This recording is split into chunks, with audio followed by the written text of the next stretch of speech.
Hey everybody, my name is Mark Mongiardo. My body produces alcohol. I'm on here to spread awareness for auto-brewery syndrome.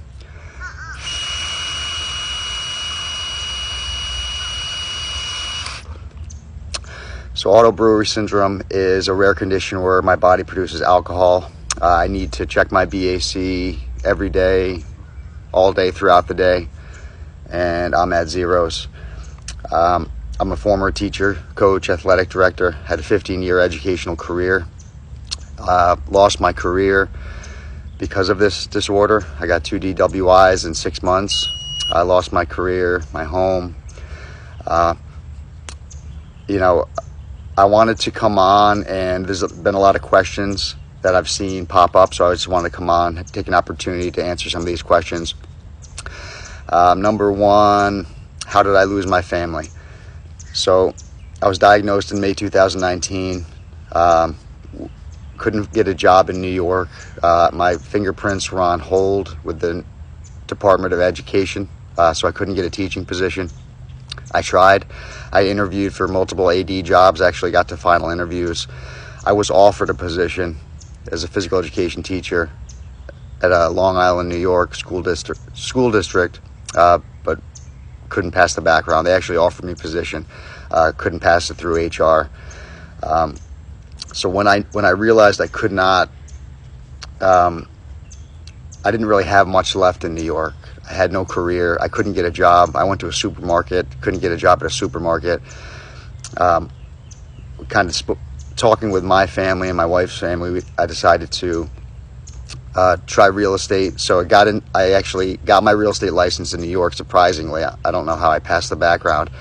Got on a real estate team, wasn't generating any money. Obviously you're an independent contractor. That was November 2019.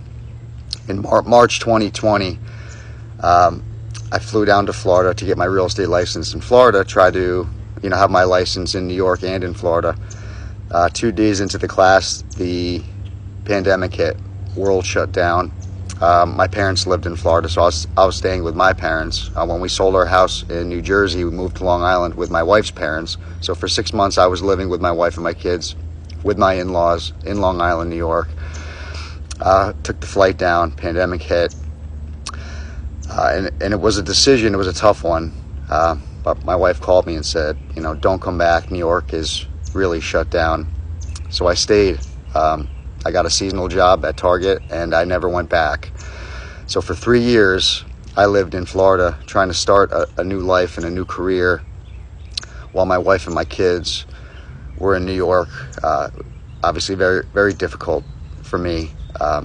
Missed, so much. 3 years of your kids growing up is very challenging, and then trying to repair those relationships when you're reunited again. Back in 2022, they finally moved down with me. So when I say I lost my family, that's how I lost my family, but I do have my family back. We are a family again. We're living together. Do I feel the effects of alcohol? Yes, I do. In the beginning, I thought I was just tired. Before I got diagnosed, I thought I was exhausted. Getting to my office about 7 a.m. as a teacher, and then coaching sometimes till 10 o'clock at night in the basketball season. So I just thought I was exhausted. But now I know what to look for. The signs and symptoms are the same as someone that's intoxicated. I smell like alcohol. I act like I'm intoxicated. My eyes are bloodshot. My wife says they're yellow. So all the signs and symptoms of someone that's intoxicated. How did they diagnose me? It was in a controlled setting. Dr. Wick out of Staten Island, New York, brought me in. My uncle, who's in the healthcare field, he didn't believe it. My family didn't believe it. He drove me because he had to see it for himself. So I was in a hospital room. They took my breath. It was zeros. They put a pick in my arm because they were going to be taking blood every 4 hours.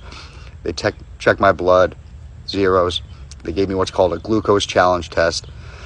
It's like 2 sugary drinks, and then they start testing the blood and the breath. Within 15 minutes, I was a 0.07 or 0.09, I believe. Within a half hour, I was a 0.14, I believe. Very emotional time. No one believed me. Everybody thought I was an alcoholic. So when I was diagnosed, it was very emotional. Dr. Wick came in, and I just started hysterically crying. Called my wife, called my parents, called my wife's parents.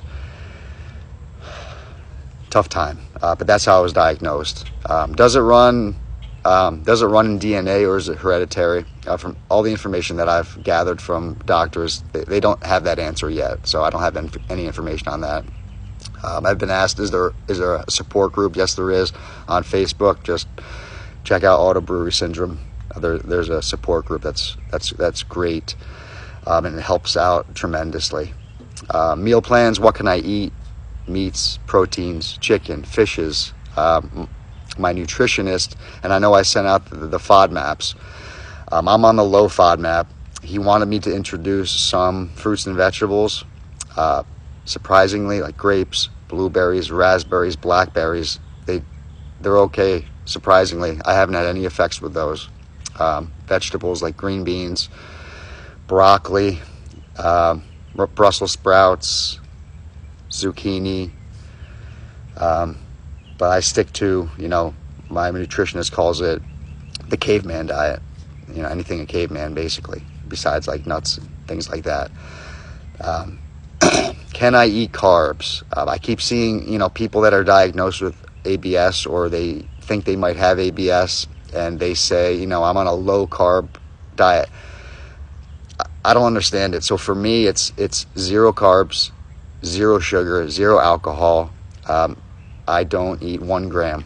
I stay, obviously that's what works for me, and I think it's the best way. So that would be my recommendation for anyone with Brewery Syndrome. Just cut it all out.